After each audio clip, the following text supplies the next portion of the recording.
এই আপু আসেন আসেন আসেন, সারারা ঘাড়েরা গাউন আছে, শিগগিরই আসেন আপু আসেন। ওই আপু আসেন আসেন, এদিকে আসেন।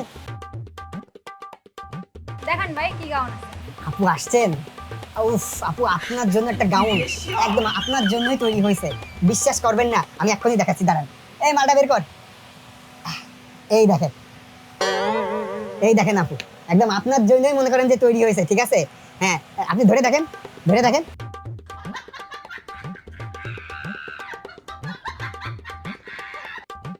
এটা ভাই নেন, খুব পছন্দ হয়েছে আমার। পছন্দ হয়েছে? যাক যাক যাক। দাম কত ভাই? ও দাম শুধুমাত্র আপনার জন্য আপু, আপনার জন্য লাস্ট 8,000 টাকা রাখতে পারবো। এই কম। বিশাল কম ভাই, আসলে অনেক কম। ঠিক আছে। এই মালটা দেখ কর। দাঁড়ান ভাই দাঁড়ান। কিন্তু আমি লাস্ট, একদম লাস্ট এই জামাটা 1800 টাকা দেব। যদি হয় দেন, দাঁড়াও বলেন। এই দাঁড়া দাঁড়া, নিয়ে যা, প্যাক কর।